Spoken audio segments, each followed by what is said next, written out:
What's up, everybody, and welcome to the Passionate DJ Podcast. I'm your host, David Michael. This is the Mighty Mo Dingo. What up, y'all? What's up, Home Slice? How you doing? I am doing well. Welcome back to the show. It's been a few weeks. I think about 4 or 5 weeks. Yeah. Been doing a lot of traveling lately. Yeah, tell me a little bit about that. We talked to Tony about it a little bit the other week, but you kind of caught up with him for a while and then left again. So what have you been doing, and what was your role in all that? So after I retired from the military, then I started doing all the traveling, right? But no, the first trip was down to San Antonio. I went to help be the event coordinator for a CrossFit competition down there called Duality Partner Competition. We had about 800 athletes total over the course of 3 days. Then after that, went to London for a week, more CrossFit-y type stuff. It was the International Functional Fitness World Championships, where there were athletes from 18 countries, and they competed for 3 days as well. Is it true you were coaching, or what? No, I'm the team mom. It's team mom. Yeah, so I made sure everybody had juice boxes and awesome. No runny noses and stuff like that. Cool. Basically, as a team manager, I arranged all of their travel, lodging, transportation to and from the facilities, and just making sure they were good to go like day of. Okay. So it was myself, 2 coaches, and 10 athletes. From all across the United States. So, again, the role I fulfilled with that was essentially team mom, and then I went to a lot of the Congress meetings with all the different other leads for respective countries that were there doing future planning, and then they announced that the 2019 World Champions will be taking place in Sweden. Okay. So, got that to look forward to. Man, you're just like hopping all over. Yeah, got a long time to prepare, but no, it looks like it's going to be a good time over there as well. Met a lot of good people. Listened to a lot of good music while I was in London. Yeah. Listened to the radio the entire time, which, as you guys know, if you listen to the show, I don't listen to the radio in the U.S., but over there, man, BBC, I don't remember which channel it was, but just crushing it nonstop. Yeah. It's absolutely awesome to listen to, a radio station that had, all this electronic music. I didn't get, because I was working, I didn't really have opportunity to go see anything. Yeah, because people are saying, "Oh, go to Ministry of Sound. Oh, go to all these. Go to what's that? Not cloth. What's the one? Fabric. Not cloth. Yeah, fabric. Go to Fabric." I'm like, guys, I'm here to work. I really wish I could, but no, I had a really good time. Really enjoyed London. Really enjoyed taking the public transportation out there. If you guys follow me on social media, I was raving about the public transport. It was amazing. You just buy one card. You can ride the train. You can ride the bus. You can ride the subway. You can ride the elevated train. And it's like $10 a day. It's a lot different transportation scenario here in the Midwest, U.S. Yeah, because I don't even know where the nearest bus stop was, but there are train stations everywhere. So that was amazing. Like when we finally got Uber, we're like, yeah. Oh, yeah, and I used some Uber while I was over there, too. Uber's really, really well embedded over there. Then after that, came back for a couple days, and then went to Charlotte with Tony, with Prime Social Group for the wrap up of Breakaway Fest. Security? Yes, security / helping Tony do whatever he needed to do. And that was Friday, Saturday. Machine Gun Kelly, Lil Pump, Lil Skies, Wiz Khalifa. Who else? And Grizz. Yeah, they closed out the night on Friday. I didn't really know a lot about Machine Gun Kelly until the Rap Devil whole beef with Eminem. Tony's mentioned it before. Really nice guy. The guy, first of all, he showed up like 2 hours early, which for as long as I've been working for Tony, I've never seen like a headliner type artist show up 2 hours early. I mean, he was there so long, I forgot he was there. Yeah, usually it's like, is the headliner going to show up? Oh my God. Which did happen a couple times. Oh man. But nah, really cool guy. I didn't realize he actually sang and played guitar, and he had a full on band. Drummer was amazing. His drummer's name is Rook. Oh man, talk about passion. Yeah, that guy was just getting, even in sound checks. I mean, you could just tell that this guy has something, something special. Cool. So I had a little chat with him. I told him, like, dude, you're amazing. It shows, in your playing that you really have a lot of heart. And he's like, wow, thanks, man. That means a lot. So that's cool. Shout out to Rook. Yeah, man, you did an amazing job. Your skills are underappreciated on studio tracks. Yeah, but listening to him live, it was just amazing. So Tony mentioned something about you got to bust out your medic training. Yes, I did. I think every time I've worked for Tony, I've had to bust out my medic skills at least once. So it was towards the end of the second night, and I just kind of noticed a little bit of a fracas going on, and was waiting for someone to show up in terms of, because they do have actual medical folks there, and I was kind of waiting. I didn't see anything going on, and I sort of looked over my shoulder at one of the owners because he was like waiting for something to do, and kind of like he knows that I have a medical background. I just sort of looked at him like, what do you want me to do? And he just nodded, and that's when I jumped off the stage, then jumped over the Mojo barricade, like bulldozed my way to where the individual was on the ground. Essentially, the kid, he was dehydrated, probably had some heat exhaustion. He was displaying all those symptoms. Got him on his side. Luckily there was one young lady, Olivia was her name. She was very loud and very boisterous, so I recruited her to help me get people the hell back. Oh, good, yeah. So she was very helpful. Olivia, I don't know if you're listening or watching, but thank you very much. You really helped make my life easier for those few moments. And got him stable, and then after that, took him back to medical. I gave the folks that were back there a full report. They were looking at me like I was crazy. I'm like, I'm sorry, I'm a medic. And they were like, oh, okay, cool, thanks. But, I don't work in medicine anymore, but those skill sets, they come back, in a heartbeat. So it was good that you were there. I hope I helped that young man. Yeah. He didn't get to see the rest of the show, but it was kind of cool that I was able to jump out there and help in. But was there anybody that you got to see? I know you were working, but was there anybody that you got to see that was kind of surprising or good, or surprising good or bad, I guess? Nightmare. He was one of the DJs there.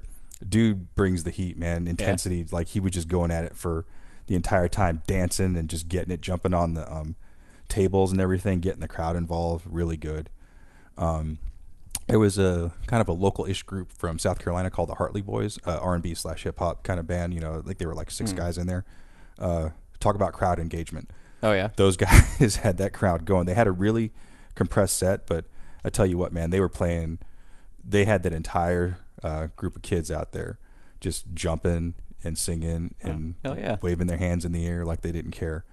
And, they were really good. Again, Machine Gun Kelly, really appreciated him. Wiz Khalifa, the guy's a professional. His band, pretty awesome. Just it's really cool to see him. And actually, the thing that probably a lot of people don't know is I guess he does a lot of work with kids, because he had a bunch of Make-A-Wish kids there on the side of the stage with him. Okay. And I thought that was really cool, but also ironic that within the first 90 seconds he lights up a fat blunt, throws it into the audience. So it was really cool. This was for the kids. Yeah, this was for the kids, yo. But it was really cool to see those kids, have an opportunity to be that close. Yeah. When they are dealing with some serious life issues, and that was really cool. But all together, had a really great time. I'm always thankful when Tony asked me to come help out. And it's a big role to fill, and Tony is very particular, as you know, about who he works with and stuff. So I think he really recognizes your skill set with that, and it's just like when you're performing, you have to have a certain level of calm in the moment, like when you had to go into medic mode, right? Like, a lot of people just freak out when that happens, and you just can't have that. It's down to business. And I'm very appreciative of the fact that Tony's considers my skills worthy enough to bring him on the road. Literally brought me on the road with him. Yeah. So that was really cool. And actually working for him again this weekend. At Haunted Fest. Haunted Fest. Yeah. Actually tomorrow. Yeah. Yeah. So I'll be in Columbus doing that. And then I think festival season's pretty much wrapped up at that point. Yeah, for the most part. I think PSG has some more shows, but obviously it's much smaller than what they're normally knocking around. But the wind down. Yep. Exactly. The wind down is we got the holidays coming up, so less and less festival-ish type things.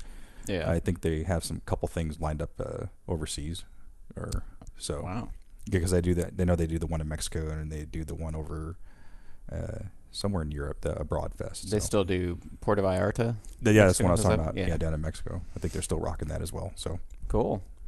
Well, we're here today to talk about kind of like updates in DJ software and streaming and services in general, because there's been a lot of movement in that space in the past couple of weeks. So the big one's Traktor, obviously. That's what everybody's talking about right now. What, 5 years since the last major product push? Yeah, and we started hearing earlier in the year, it started with, what's going on with Traktor? What the hell's up with Traktor? What's going on? Because they had little to no movement for such a long time. Yeah. And then they did a lot of hiring, right? Yeah, they hired a new director of product something or other for Traktor, and a couple little things like that. But I was like, okay, but does that really mean anything? Yeah. You know? And then all of a sudden, it's like Traktor news. Bam, bam, bam. Here's a new Control S2. Here's the Control S4. Here's the Traktor Pro 3 software. Because I think like today is what, the 25th, 25th, and they think they dropped most of this news like the first week of October. Yeah, so and it's bam, bam, bam. Yeah, once they boom, we got a new controller. Boom, we got new software. Kind of Native Instruments style, right? Like usually they show their cards real late. They do, other than they usually give a hint of selling a bunch of stuff off. Yeah, because that's usually traditionally that's the indication that something new is coming about, is that you'll look at the hardware and they'll have like pretty decent sales. Yeah, this time they just discontinued stuff. Yeah, exactly. What, the S5s? S5 and D2. Yeah. Which is a shame. I think the D2 is like, I really thought about getting rid of this Control S8 and getting a pair of D2s just because it's the benefit of being modular, right? It does basically everything that this does except for the mixing section, but I've got a mixer, so no problem, right? So I could save space with that. And then I get this whole decks and effects section to slap on the side of whatever I'm using. With the same, I mean, it's the screen size the same. Basically, if you just cut this in thirds, slice it off. And that's exactly what you had. Yeah, so it's a little surprising. So I don't know if that means that Traktor's going to come out with another modular, or if they're just moving away from that, or what. But I know, like, as far as I know, Carl Cox is still using those, and a couple of big name DJs. Like, it seemed like it was. I don't know what the sales like it had data found is, a place. but yeah. Especially amongst the like techno DJs and stuff. And I think for a lot of us, like non-huge platform DJs, we were using the S8. Just from a cost perspective, because I think for two D5s you could get an S8 essentially, or pretty close. It really makes sense to get one. Yeah, and just to be clear, I love this thing. I mean, I still love using it. I love the handful of times I've rocked this thing. I love it too. Yeah. So the new software, it's kind of, they say it's been written from the ground up, but when you look at it, you're not lost, right? Like it comes up and you're Looks like, familiar. This is Traktor, okay. And like even down to the settings panel looks pretty much the same. It's arranged in the same tree of options and all that stuff. And so I was kind of looking around and stuff, and then I decided to go live with it the other day. Yeah, the other day, yep. And so we did a live stream, and I went and just kind of like, hey, I just installed this, and like an unboxing almost. Yeah, other than reading the press release, I know nothing about it. So we called it an unboxing. And I just kind of put it up on the screen behind us here for the YouTube audience. Yeah, and I was actually in the middle of a meeting while you were doing that. Yeah. So I couldn't turn the sound on. I didn't have any earphones or anything. So I was like kind of messaging in there. I was like, how are those? How are the filters? How are the filters? And someone's like, he's already used the filters, dude. I was like, I can't hear. I'm in a meeting. Yeah, I did like a 10-minute segment just screwing around with filters and stuff. But yeah, that's kind of one of the new things is so. Let me explain what we're going to do. We'll kind of talk about these updates, and then we're going to talk about SoundCloud and Serato and a few other things, but we're going to wrap up the show today with an edited version of that live stream. Yep. So what I'm going to do is take all the sections where I was fiddling around with settings and things like that, the really live stuff and the silence and all that. I'm going to cut those sections out and just give kind of the good bits. So it should translate pretty well to the radio audience. I mean, there'll be some things like, hey, look at this, and you won't be able to see it, but it's not, I mean, you'll get the idea, and the important stuff is hearing what I say and what it sounds like. Or you could go ahead and consume that content as well by checking it out on Facebook or on our YouTube channel. Indeed, you can. So the filters pretty much sound the same to me as they did before. They have the same models, selectable models that you can check, but they had a couple more, right? Well, what they did is they basically replaced the filter knob with these new mixer effects, right? Like the traditional color effects. Yeah, it's like the sound color effects on Pioneer. So it's like where the filter knob is now on, say, a Control S8 or something like that, or if you're more familiar with Pioneer stuff, just think of where the sound color effects knob is. Below the EQ strip and above the channel fader.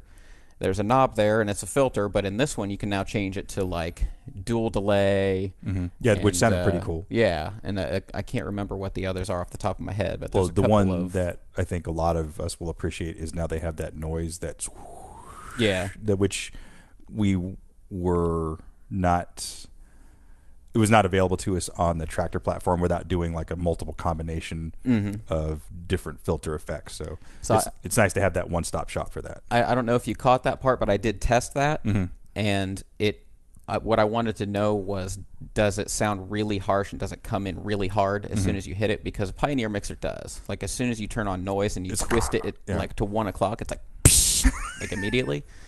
And I had the same thing happen on this one. I was like, and I said something in the live stream like, oh, that kind of sucks. This is the one I don't like. But I think it might have been the way I had the audio set up.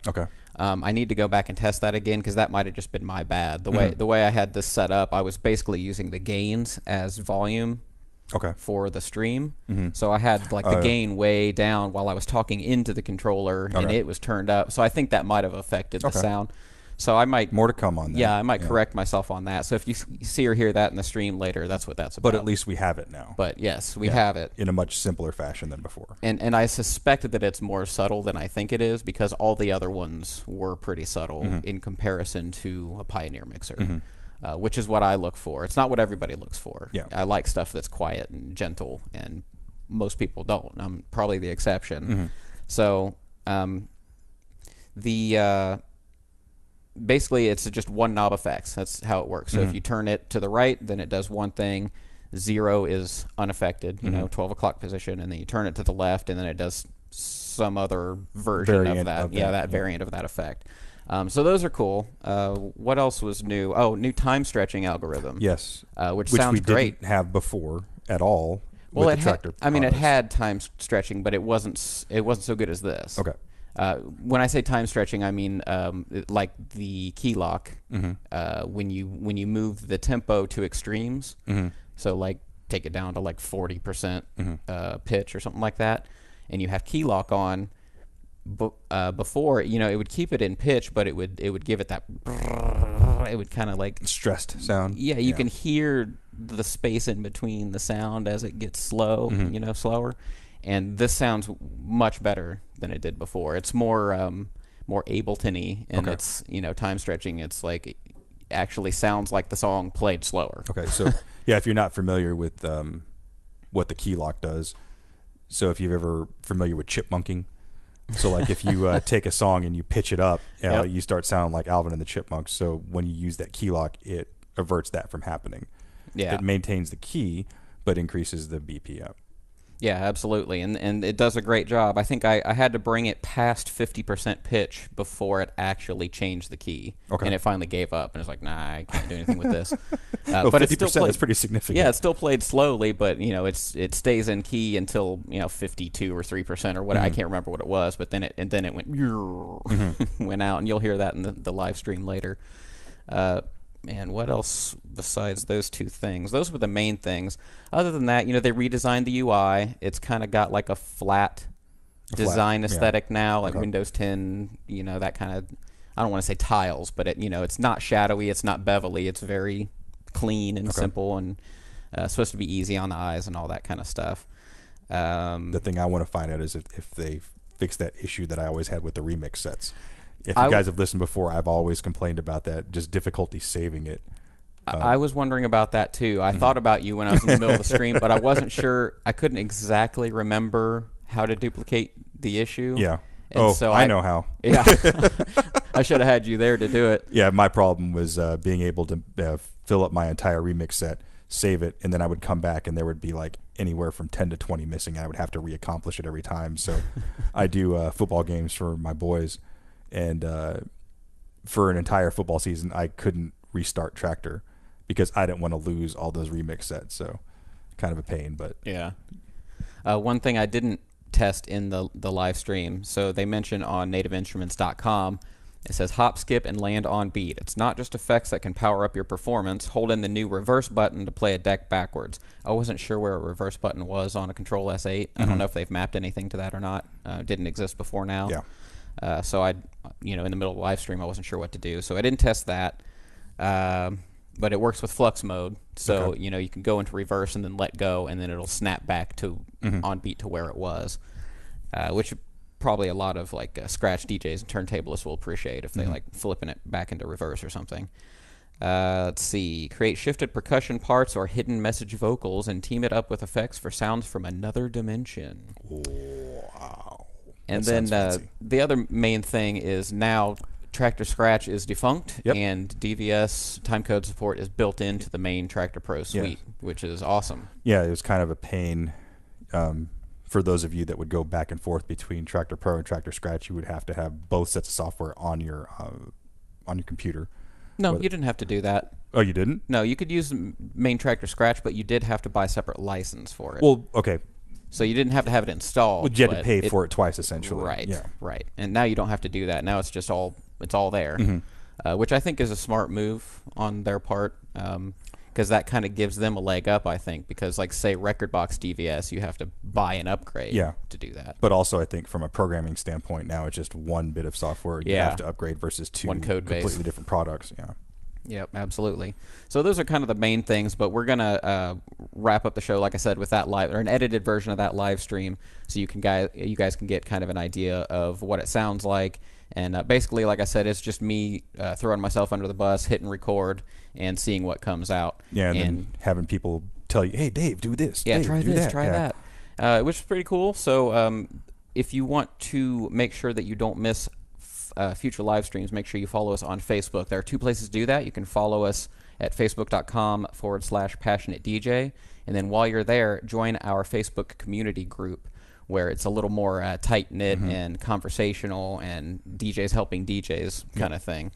I got like 700 members or something which in there is now. Crazy. It's grown by itself. Other DJs keep adding other DJs who keep adding other DJs. And there's a lot of conversation that goes on that we don't generate.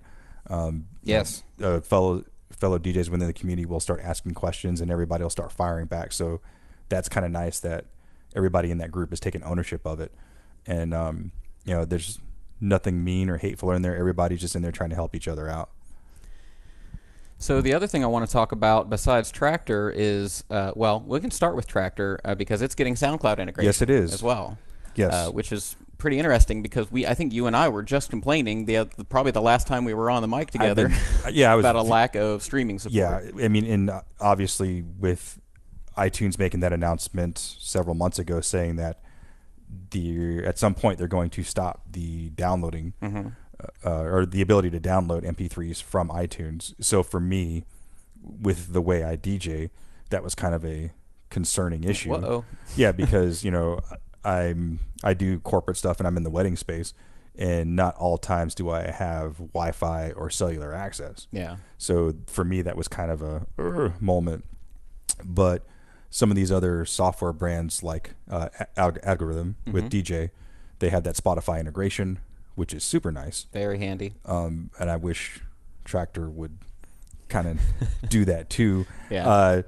We had talked before about iTunes possibly getting somewhere in that realm, but Apple's really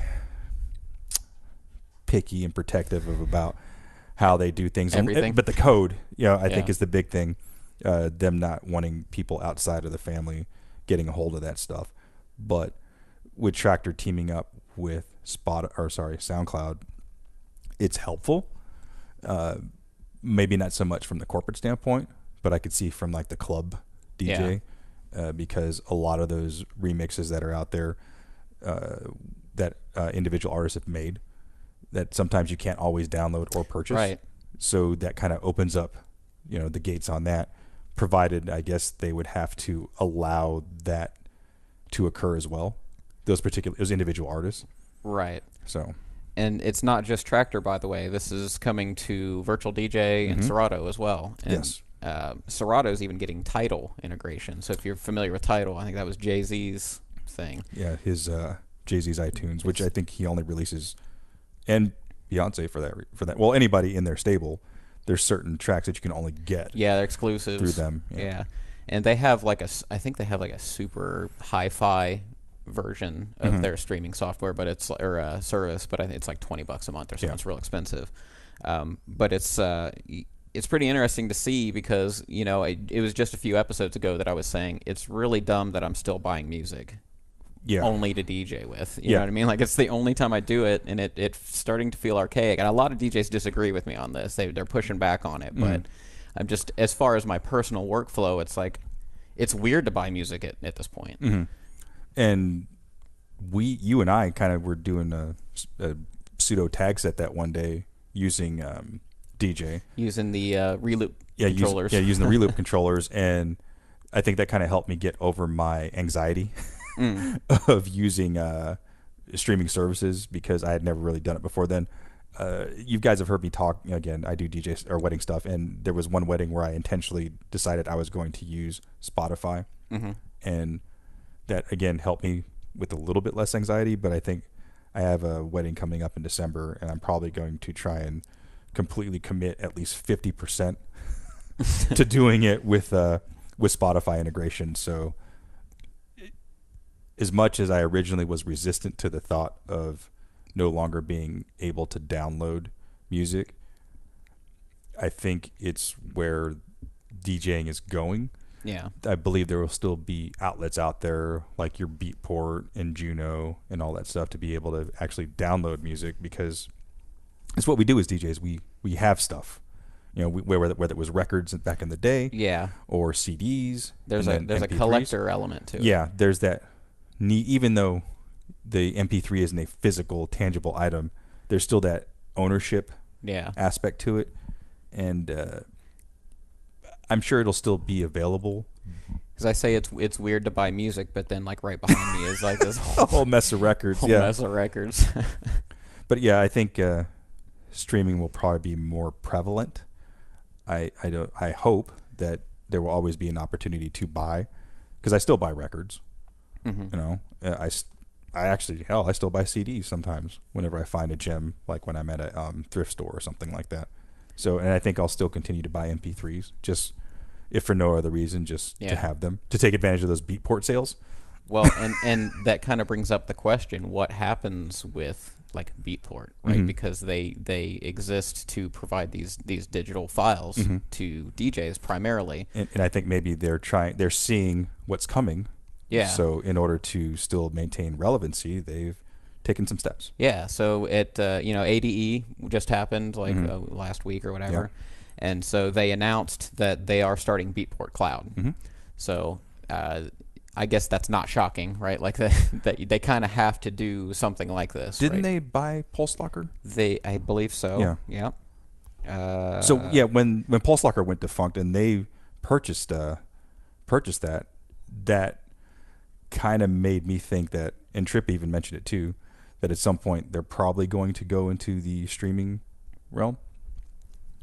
So they mention the features that come with each plan. You get unlimited re-downloads. So cloud, I'm not sure exactly what they mean by that. Obviously, it's not directly streaming. It probably caches in a similar way to Algorithm or something like that. Or maybe it's got like a little drive container that you can sync things to, like Dropbox style or something. I haven't looked that far into it. But you do get unlimited re-downloads. You get a retroactive lossless library. Oh, that's kind of nice. Is crazy. Yeah. So you basically, when you join Cloud Pro, Beatport will automatically upgrade your stuff that you've already bought, your music that you've already bought, to like a pure WAV file. So the losses are talking about the WAV and AAFs versus the MP3s. Yes. MP3s are smaller, and they don't charge you the surcharge. They're usually a little bit cheaper when you buy off Beatport, but if you're going to play like a full-on like show, like on a Function 1 system, like you did for the Sasha show, you're going to want to get those lossless, big festival. Yeah, those uncompressed files. Is that me dinging, by the way, or is that you? I don't know. I can't. One of our phones is going off. I don't even know where my phone is. You get. I'm blaming Dave. Yeah. You also get needle drop previews. So you know how currently you get like a minute and a half of preview. Now you can like actually skip around through the whole track anywhere and preview it before getting it. Yeah, I think was it DJ City when I had that, you could do those needle drop previews, and that was kind of cool because sometimes when you get the previews, it's like before the drop or like you have no idea necessarily what part of the song you're in. So as a consumer now, you can just go ahead and put whatever you want and listen to it from there. Now, I'm sure we've all been in that scenario, one or the other, right? Where you buy the track based on the preview and it sounds nothing like it, or it's like the rest of it's like super crazy and you didn't realize it, or like you hear it and then the rest of the track is like just a beat. Yeah. And then it's like all they played was like the epic the breakdown, epic rise, the rest was just like we've all fell victim to that. Nothing else. They also announced, so they're going to launch Beatport Link, and this is how they're going they do say, so I'm looking it up on DJ Tech Tools, they say the integration's based on the Pulse Locker technology, which they purchased this year. Yep. So that answers that question. So that's pretty awesome. Beatport obviously seeing where the industry is going and catching up with, I would say, getting with the times. So I think they're probably kind of catching up at this point. Yeah, I think, like we said, with the algorithm, they were intelligent enough to get ahead of all that. Even at the time, there wasn't really a cry for it, I don't think, either. So I think that was kind of a huge innovation that they did. They were forward thinking in that respect, and now other people are trying to catch up. So going back to the SoundCloud news, they also are about to make DJ mixes legal, quote unquote, on SoundCloud. And so let me bring this up really quick.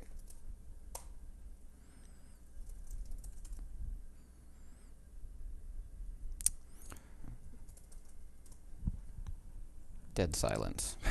Just what the radio audience likes. Yes. Love it. Now, just to give some background on SoundCloud, they had a bit of a meltdown about a year ago, right? Mm-hmm. When they were about to shut down, which actually directly impacted this show, because that's where we used to host the show. That's where all our podcast files were hosted. Yeah.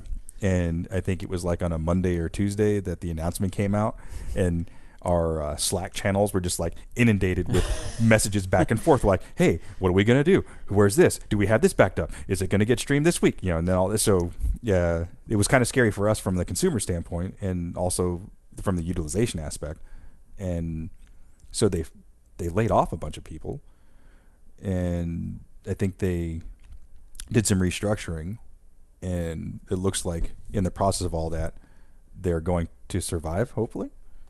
It seems like, and it would be an interesting twist of fate if this is how SoundCloud kind of saves itself, right? Is like by becoming our like cloud crate or whatever for DJs.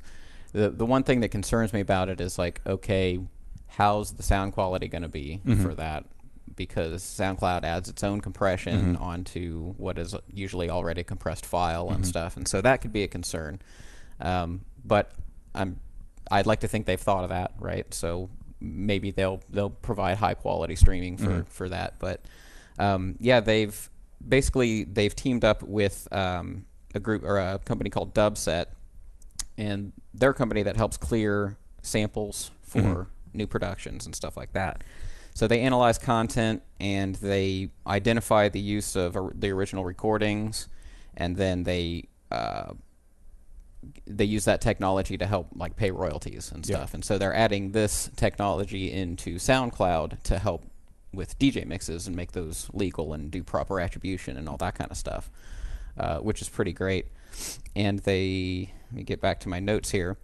They've also expanded SoundCloud Premiere out of private beta, which is the thing that helps SoundCloud users get money, like earn money, commissions and stuff for their music.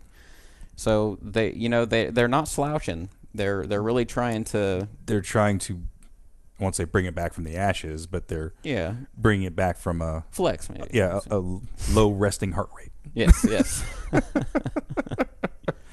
And something also that I noticed earlier is that I guess now there's the ability to put SoundCloud tracks in your Instagram. Really? Yeah, I tried to do it. Maybe it's because I don't actually produce my own music, because I was trying to see if I could figure that out. But I guess maybe if some of you guys are producers and you have your tracks on SoundCloud, see if you can connect it to Instagram and let us know how that works out, which I think would be pretty cool. Now, one thing I do also want to talk about, actually, before I get onto that, this is the last episode that will be going up, while the Midnight Edition of our Classic Logo tee is still on sale. So if you want to get it now. Go to passionatedj.com/merch. That's the black shirt with our classic logo in like a charcoal gray. So it's real dark shirt. Yeah. And I think it's Trip's favorite. Yeah, I think it's our most popular logo shirt. It's the one that people seem to like. But I only sell it in October. Yes. So get it now while you can. And while you're there, maybe you can pick up one of these sweet hoodies. Those of you watching this video get to see it. We got Passionate DJ hoodies. We got other design T-shirts. Like I got one that says "Deep Houses for Lovers," and it has the Coexist one. The Coexist one, where it's got the different forms of DJing, and it's written out in like the Coexist logo. So there's plenty of stuff there for you guys to buy. Go check it out. PassionateDJ.com/merch. They make excellent Thanksgiving presents. They do. Yeah, and you can beat the Black Friday rush. Yeah, stocking stuffers. Yeah, Hanukkah, Kwanzaa. And I got to say, it fits everything. Yeah. This hoodie, so I like thin hoodies, and this one's pretty thin, which I like. And it's like the material is like this fuzzy. Like it's super, like I'm just like wrapped in a warm blanket over here. It's lovely. It's really they're really high quality, great prints, and so you guys will be pretty happy with that, I think.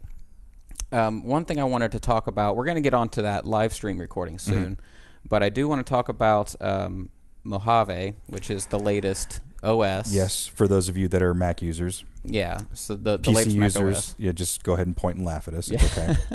So I'm not going to go through and try to hit every single piece of software and tell you whether or not it's there yet, because by the time this goes live, that could change, and that sort of stuff. But what I will say is, as of this recording, I would recommend Serato and Traktor users do not upgrade yet. No. I know with Serato specifically, like for one thing, when you first open the program, it asks for mic access, which adds an extra layer of complication. It's like prompting you and causing issues. Okay. The screensaver will turn on while Serato's running and in focus. Ooh, that's not supposed to do that. No, not good. And then like there's elements of the user interface that they're just garbled or not showing up properly. So like drop-down boxes are not there and stuff like that. So I would recommend Serato users definitely not upgrade. I also just pulled up a note from Traktor. It was from September 26th, saying that they are testing it, but they would recommend not running it yet. So I would definitely, unless you're one of these people that's like an early adopter and likes to go for it, and you're not scared to doing upgrades, I would wait to upgrade your MacBook. I'm, with most things, when it comes to technology, I'm an early adapter, but except for when it comes to upgrading my OS. Yeah. Inevitably, something will always not work correctly. I think I learned this the hard way when I got my first swing with Traktor, when I got back into digital DJing. And I was like, oh, there's a new version of Windows. Let me download that. And I went to go DJ later on that week, and I was like, why is everything all hosed up? So, yeah, my kind of rule of thumb is like 30 to 45 days, and I'll search the forums, hit my friends up, and maybe that's something we can task out in the community page. For those of you that are Mac users, let us know who the first one that's going to take a jump in that pool, because it won't be me.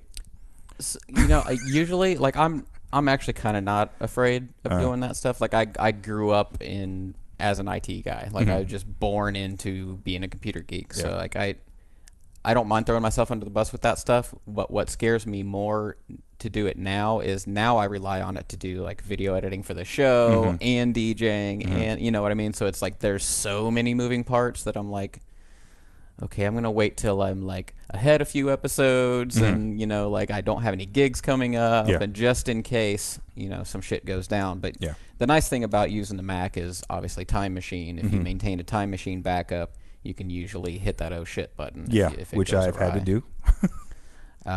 One other thing that's pretty interesting is so there's this company called Proton Music. They started as a label. Well, they started as, I can't remember what they started as, but then they became a label, then they became like a artist management service, and they kind of turned into this big brand. Fun fact, I actually have a release on a Proton sublabel. Very nice. You'll never find it. It's under a pseudonym. It's not very good. Came out in 2009, but it does exist. And so, yeah, they had Proton Music, and then they had a whole bunch of sub-labels under that were run by independent label owners. But anyhow, the owner is actually working with Spotify to help put DJ mixes on Spotify. And not just, I mean, there are some DJ mixes on Spotify now, but it's like their releases. They'd be like, like John Digweed releases, stuff like that. Whereas not like me at Therapy on Cafe. Right. So they're working on doing that, and what they're doing is they're not only are they going to make it legal to put DJ mixes up, but they're actually going to help everybody get paid in the process, which is really cool. Yeah. So I actually have a Medium.com article up here. It's from a few days ago, and it's by the CEO. It's Jason Wolst. I've never been sure how to pronounce his name. Wolstadter? We'll go with that. Yeah. Introducing DJ mixes on Spotify and Apple Music. And they say music labels powered by Proton can now upload DJ mixes to Spotify and Apple Music, where they can be properly monetized in front of 100 million paying subscribers. There are 4 key points to Proton's implementation. 1, each listen to the DJ mix generates a full monetized play for every song in the DJ mix. 2, for each song in the DJ mix, the featured artist and music labels will earn the same money as a play of the unmixed song from the original release.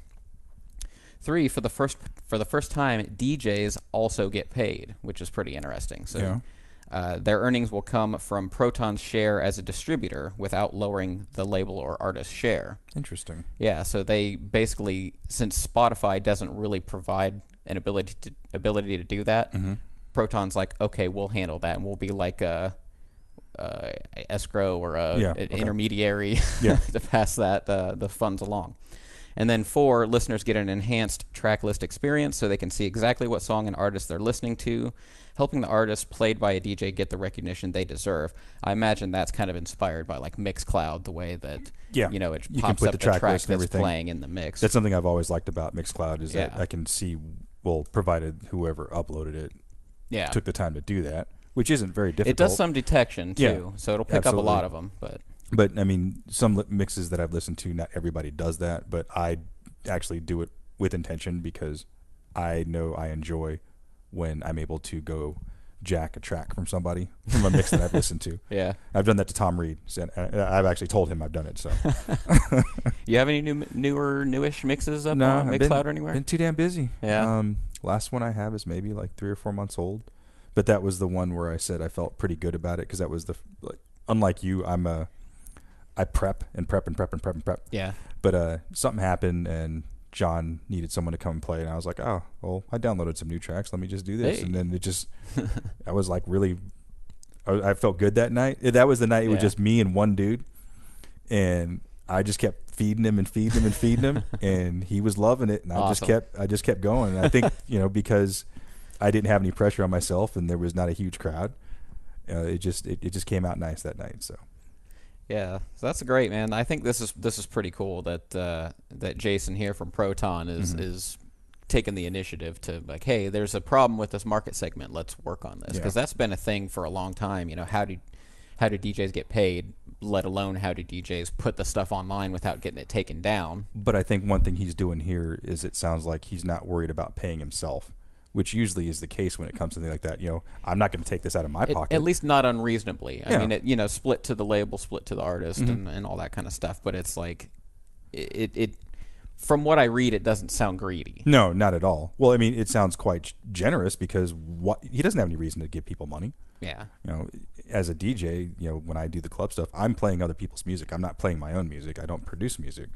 But still, for someone to reward you for taking the time to put something together. Yeah, and giving you some, a little bit of juice because people like what you did. That's pretty cool. Absolutely, man. And that's pretty much all I had leading up to the Traktor Pro live stream. Though I do want to remind our audience about Patreon. Yes, you can sign up to be a supporter of Passionate DJ at patreon.com/passionatedj. and you will get access to monthly bonus episodes of the Passionate DJ podcast. It's actually a second show we call After Party. It's got stuff that you won't get in the regular show. Yeah, deleted scenes and extra recordings. Yeah, stuff that we record intentionally just for those folks that support us. Special segments, stuff we can't put directly on YouTube because it'll get taken down. That's a little secret. Stuff allegedly, like that. Allegedly. So go ahead on over to patreon.com/passionatedj. We would love to have your support. Yes. We need your support to keep producing this awesome content for you. So we would appreciate it. And let's get on to this live stream. What do you say? Let's do it. All right, friends. What's going on? This is a live stream of basically what I'm calling an unboxing of the new Traktor Pro 3 software. I have yet to touch this at all. Literally, the only thing I've done is to install Native Access, which is Native Instruments' self-contained app that kind of runs all their updates and software downloads. Paid for the upgrade because I am a Traktor Scratch user already. So it cost $49. I went ahead and ran the update. I installed it, and now we're up and running, and that's literally the only thing that I've done other than just make sure that it comes up on the screen. And it did ask if it wanted to import my old collection and settings and all that stuff.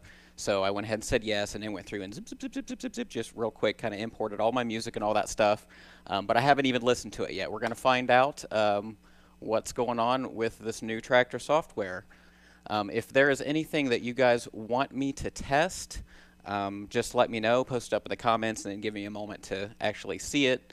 And I'll test anything that I can here. But this is totally unplanned. This is just me, turning on the camera, going live, and seeing what we come up with. So I did want to make sure that the DVS stuff worked okay, because that is now, the Traktor Scratch thing is now built into the full Traktor Pro suite. So you don't actually need a separate program or license for that. So I wanted to make sure that that works, because I do use the DVS, I do use timecode, and I have an old Mark II control vinyl here, and it is supposed to still work. So let's see. It did pull up all of my playlists and everything there, so that's good. Let's go ahead and see if it wants to load a track. So if I push the browse knob, nothing is happening. So I think it thinks it's playing.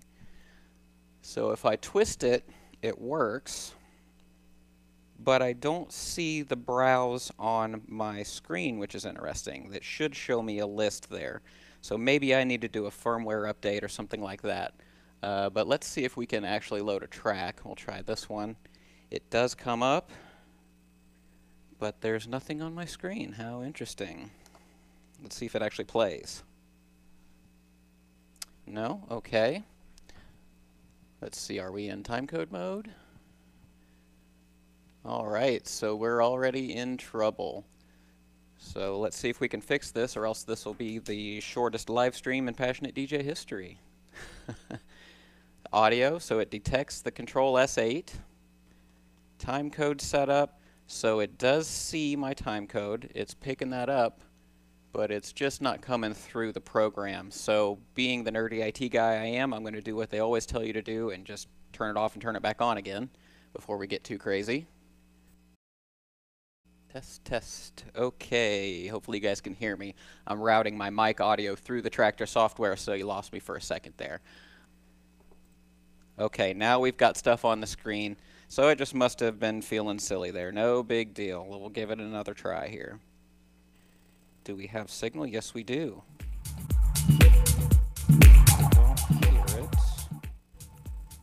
Okay, hopefully you're able to hear that. I think we're skipping here. I hope you're able to hear that okay. So we're playing. Track's going along. It responds to movement on the record, so that's good. Go ahead and give you guys a little bit of a close-up of the screen there. Seems like it's basically doing what it's supposed to do. So I've got my pitch adjustment locked in the middle there, and it's holding pretty steady at 119 BPM, probably as steady as this old Technics turntable is. So good. So that works. Let's do something strictly digital here. I'm going to check and see if there's any comments or questions really quick before we move on. Okay, thank you, Isis. You can hear it. Great. Mark asks if I'm on Mojave. No, I'm not. I'm still running High Sierra on this machine.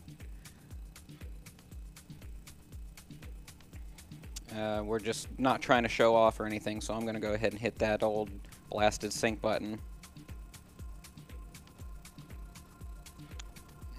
And bring this gain down so I don't blast you.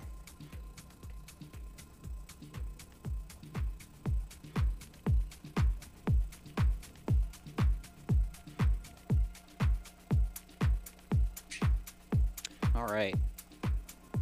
So far, so good. 2 tracks playing at the same time. That's what you want DJ software to do, right?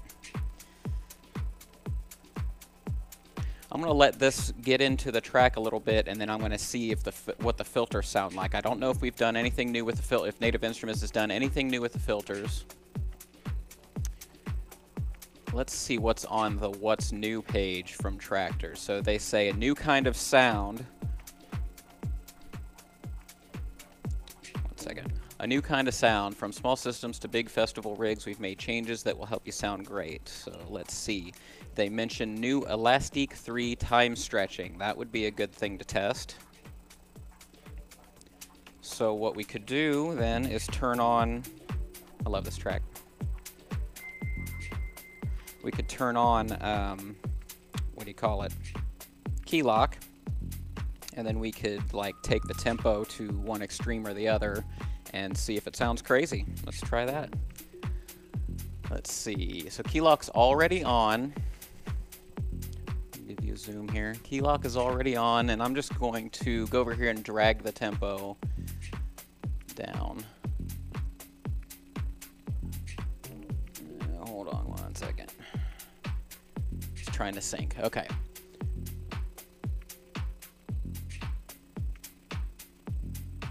Alright, so we're at minus 10%. I'm going to turn it up a little bit for you guys, and you can see what that sounds like at minus 10.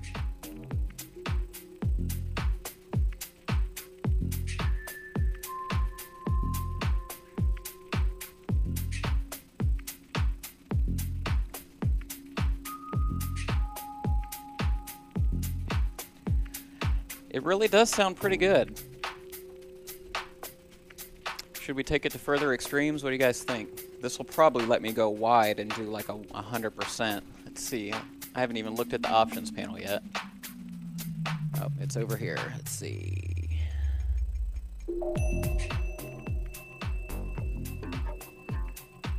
Yeah, that's playing pretty slow for this track, and it doesn't sound so... You know, when you have tracks that you slow way down, they start getting that... it sounds stretched out in that you can hear almost the blank space in the middle, where it sounds kind of gritty. It's like... It just kind of gets like echoey and weird, and I don't really hear any of that, which is kind of nice. But we're only at minus 10 too, so... Let's see, what do we got here? Decks. So I'm looking at the control panel now, and it looks pretty much like what you expect from Traktor, the classic Traktor. Everything is kind of laid out in the same way: audio setup, output routing, input routing, etc. So everything's kind of already where I expect it to be, which is helpful. And so let's look at, what am I looking for? Not decks layout.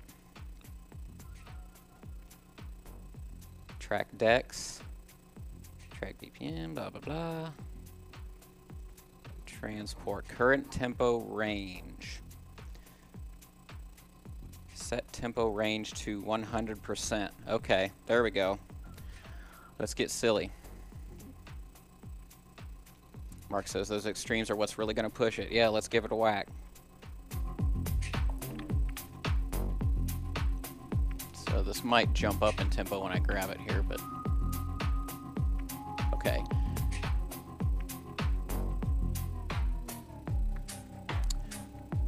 So even though key lock is on, you'll notice that the pitch changed there, and I think there's like a certain threshold at which I think it gives up, it seems like, because it was in key for a second and then it went out. So I'm gonna see if I can duplicate that. Here's the normal tempo.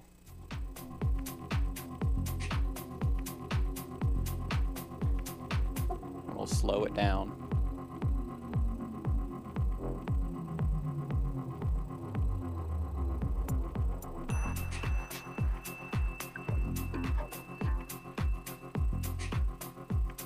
Okay, there the pitch hasn't changed yet. We're still in the same key, and we're at 140 or 104 BPM, so this is about minus 13%. Let's keep kicking it down. Minus 16.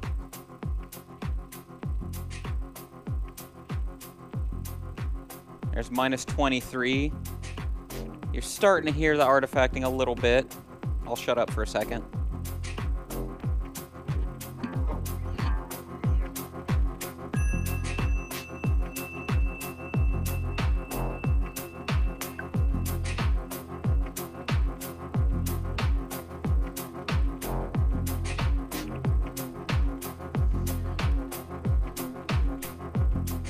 All right, let's keep going with it. That's minus 23. There's minus 27, 30. We'll listen to 30 for a second.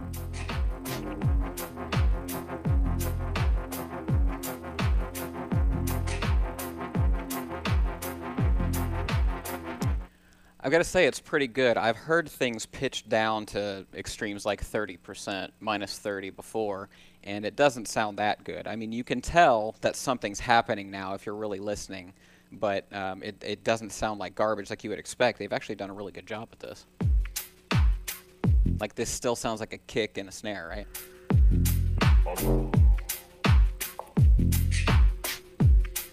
Let's keep bringing it down.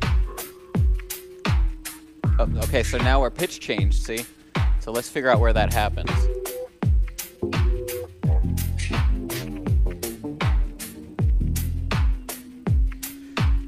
Interesting. So right around 32, 33, it gives up on the pitch correctness and it starts changing. But let's see how it sounds anyway.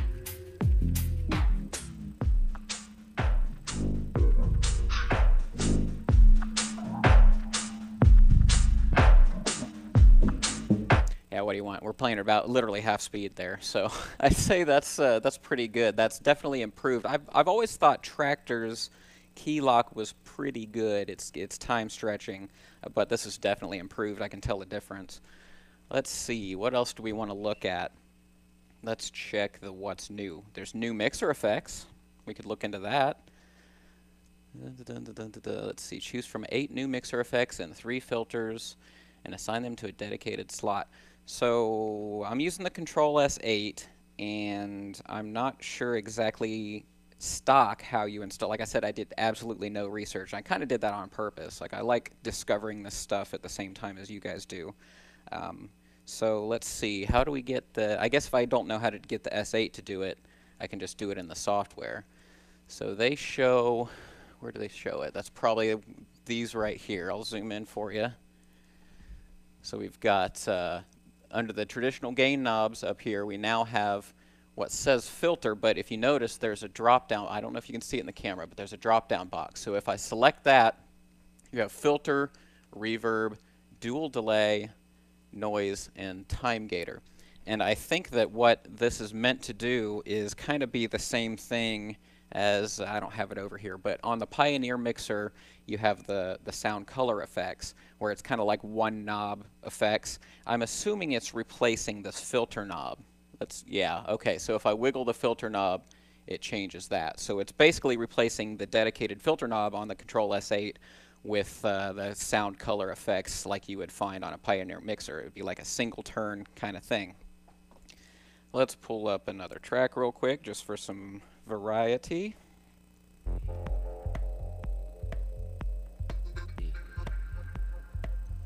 Okay, so what do we want to try effects-wise? Let's start with the filter. May as well, right?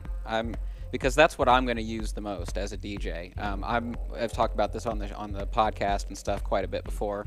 I don't do a whole lot of effecty, crazy, wacky stuff. I occasionally do, but I use it more like tools. I like to do little builds and stuff, but for the most part, filters are where it's at for me.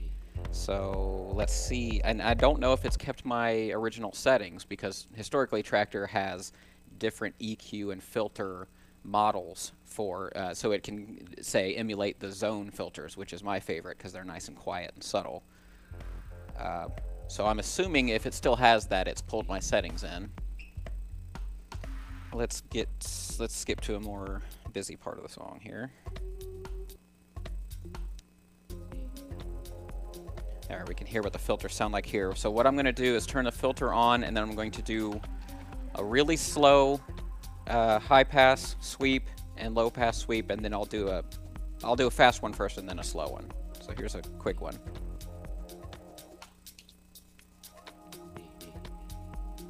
Okay, so it's not too squelchy. You can hear it kind of in that. There's a certain range where you can hear the wah, wah, wah sound. Right in there. And right in there. They sound great, though. I complain about this all the time. I hate Pioneer filters. I just do. Like the Sound Color Effects ones, they're like, whoosh, they just have that really harsh, like, noise, resonant noise, and I don't really like that. So I like the way those sound for sure. Let's check those settings and see if we still got different EQ and filter models. Probably under mixer. Yes, exactly. So we've got the same thing that we've had before. We've got the ladder filter type, the zone filter type, and the Z. So let's change it to the zone, see if that sounds any different. Yeah, so you can tell this is the zone because it doesn't have any of that squelchiness to it. Listen real close. I'll rewind here a little bit.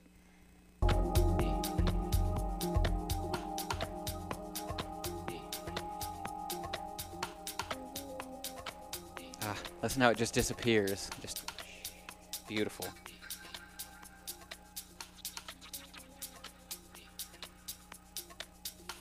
You can get away with anything with filters that sound like that.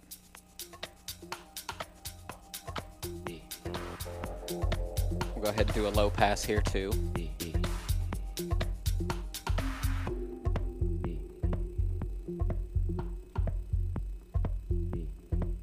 See, it sounds like the track was designed that way. Perfect. I know they're not real zone filters, but they do what I want them to do. I guess I should do full kill here. This is what it does, full kill. If you turn it all the way to the left, the sound's gone. I still hear it a little bit on the high end, but... Okay, I guess it's not full kill. I don't know if you guys can hear it, but in my headphones, it's real quiet. There's still a bass line there. So not quite full kill. Thank you, O Lord, for the white blind light. Thank you, O Lord, for the white blind light. A city rises from the sea. I lost my settings panel. I had a splitting Come on. headache from which the Quit fighting me. There we go.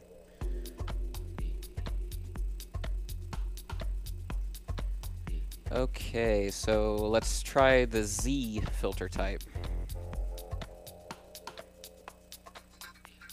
Also really subtle. They're all kind of that way. I think the reason is because they have the actual, like in the filter effects, or the effects slots, they have filters there that are configurable. So these other knobs, assuming this works the way classic Traktor does, the other knobs here, you can adjust that resonance and stuff, or you might have heard it referred to as Q. That's where that squelchy sound comes from. So you can dial that in, but as a mixing tool, those all sound really good. Let's see, let's look at the Native Instruments site. You can hop, skip, and land on beat. It's not just effects that can power up your performance. Hold in the new reverse button to play a deck backwards. Because it works with flux mode, letting go will mean you jump to where you would have been had you done nothing at all. Okay, right? In perfect sync. Cool, so you can do reverse, you can scratch it, you can skip around. Made for DVS. So one thing that they really talk about also is just the UI design. And honestly, it's not terribly different. It has the, flat design, modern flat design cues like you expect from a modern interface, where, you don't have a lot of beveled edges or shadows or anything. Everything is kind of like, looks like a dark Windows 10, right? It looks really clean, looks really nice. It's supposed to be enhanced for live performance and situations, blah, blah, blah. They talk about, why they made the changes they did.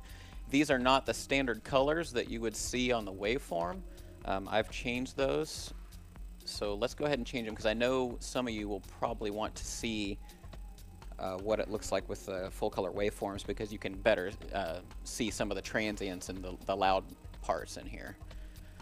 So let's see, that's going to be under thanks Mo Dingo, he said nice headset. Yeah, this is the first time I'm trying out our new headsets. I haven't dialed them in or tweaked them or anything. So I just plugged it in and started using it. So I ordered a few, and Mo ordered a few as well for his show.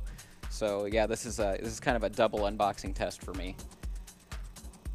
Let me know in the comments, everybody, if there's anything you want me to test or look at or try. Oh, here we go. Dex layout under miscellaneous. Jeez. Okay. So it's on infrared now. Ultraviolet. That's infrared, is what I had it on. X-ray and spectrum. So spectrum's probably what everybody's used to. That's kind of the Serato style colored waveforms.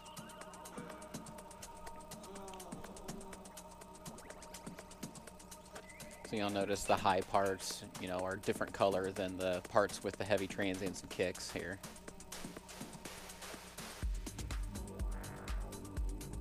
Mo wants me to test the Spotify integration. Yeah, that would be nice, wouldn't it? That's the interesting thing, though.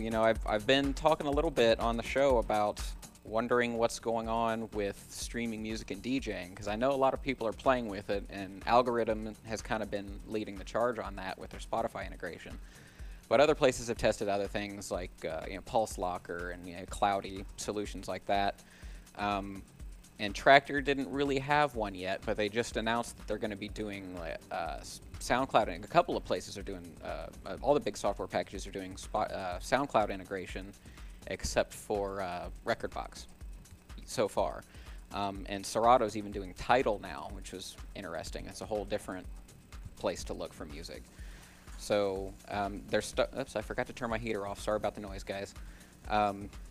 Yeah, there's... I think the industry knows that this needs to change, because who actually buys music anymore?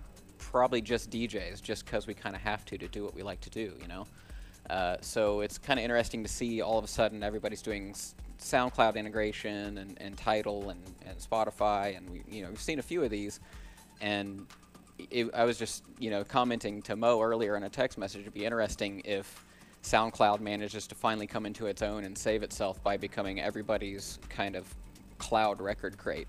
It'd be an interesting niche for them to fill.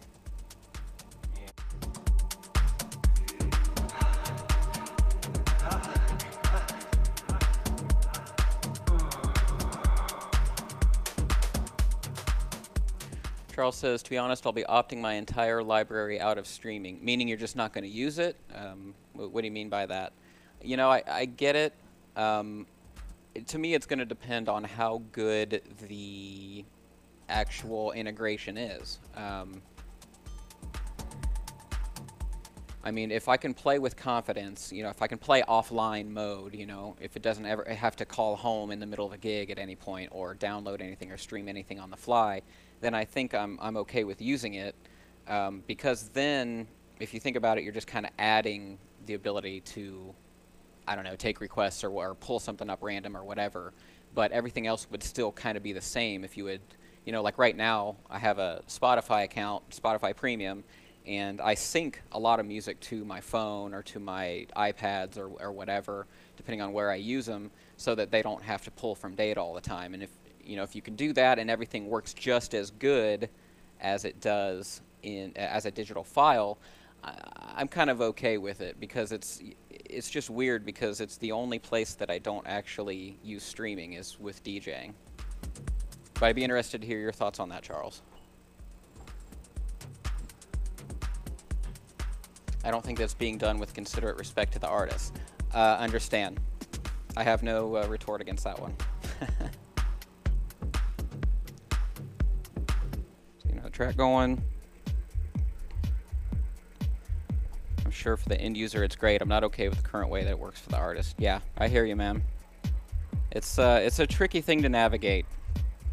The streaming and digital and copyright and everything. I mean, this is a struggle that we've been dealing with since, you know, the early 2000s, and the industry just keeps trying to figure it out, how to pay the artist, how to properly give credit and attribution and all that kind of stuff. I'm sure I'm just preaching to the choir at this point. I'm trying to think if there's anything else I want to test here. I guess we could do remix decks. Make sure that's all working okay. Let me see. How can I get to a So everything on the S8 looks how I remember. They haven't really changed the interface or anything there. Thankfully, you wouldn't really want them to suddenly do that.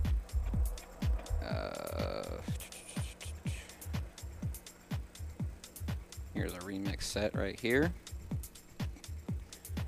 Sync it up.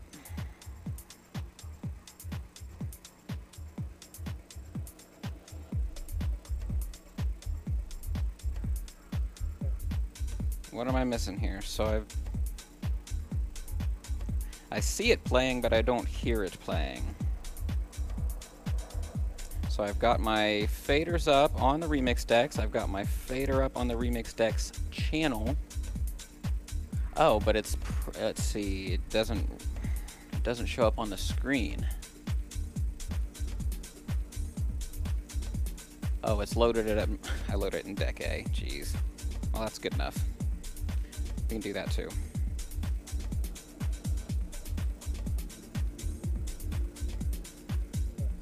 Okay, now it's working.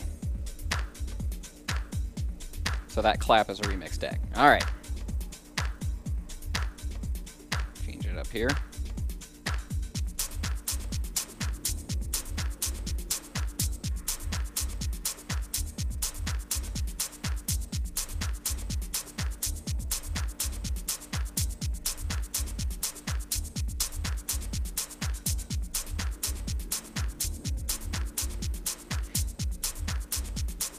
Seems to be doing what it does.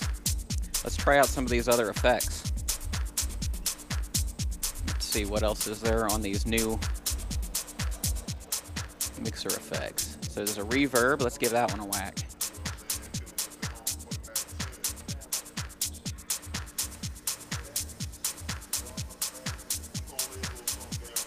I'm going to kill the other track so you can hear just the reverbed one. That's just a little bit of reverb. It's just a little bit of knob rotation, I mean. I'm at like 1 o'clock or 1:30 here. I'm going to crank it up a little more. Sounds nice.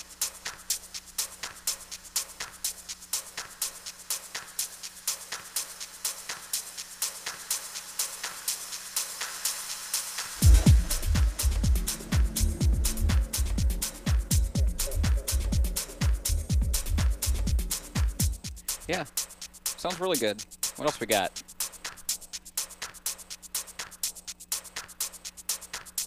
Dual delay. I do not even know what that means. I assume it's going to have 2 echoes in it, but let's find out.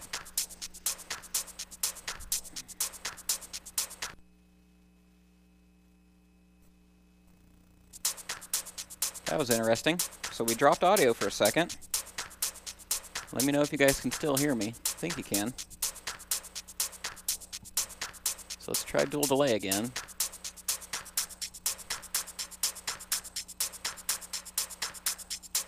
Oh, cool.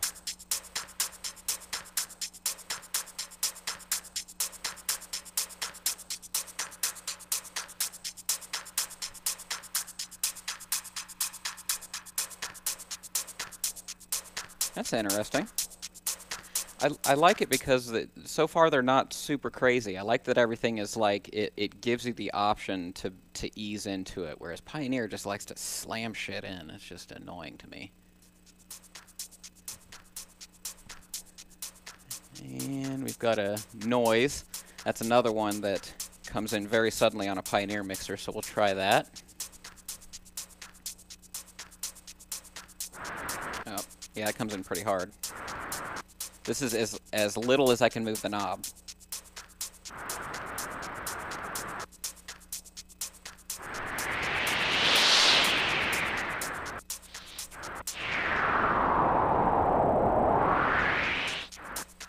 Yeah, that's a little much for me.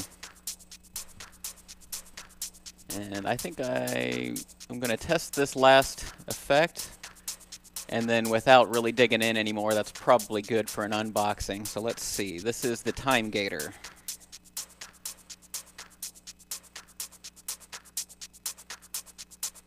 Oh, that's nice. So this is full bore right here.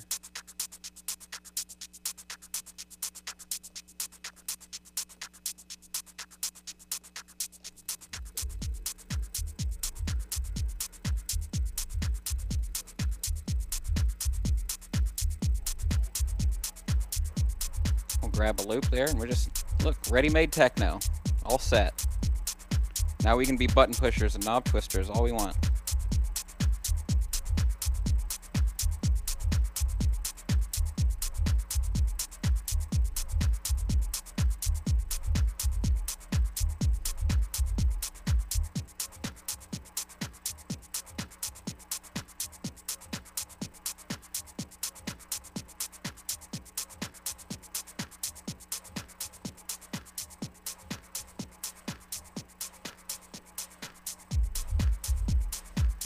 Cool. So far, so good, other than that one weird little glitch that we had where the audio dropped. I don't know if I'm ready to blame Native Instruments for that or not. That could be very well something that I've got going on over here. I mean, I didn't so much as reboot my computer before posting this or anything, so I just, slapped everything together and started going.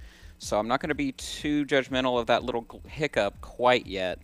I'm going to spend some more time with this and play it, a couple of like hour-long sets, make sure that it actually holds up. And it might be, maybe they want me to upgrade to Mojave. I haven't even done that on my Mac yet. So we'll give it a try, see what it sounds like, make sure that I can kind of stress test it before I trust it taking it out anywhere or playing on a live stream other than an unboxing. So I think that pretty much is going to cover at least the initial basics. Remix decks work, as far as I can tell. The looping's working. Everything's playing. Sound comes through.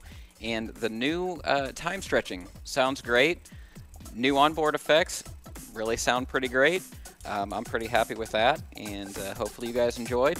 Let me know in the comments if there's any other things that you would like to know about the new Traktor or anything that you've discovered. I would love to hear it. Thank you guys. Peace. All right, everybody, that's going to wrap up this episode of the Passionate DJ Podcast. Yeah, man. Thank you so much for hanging out. Yep. Mo, thanks for being here, buddy. Glad to be here. We'll see you next time. Peace. Later.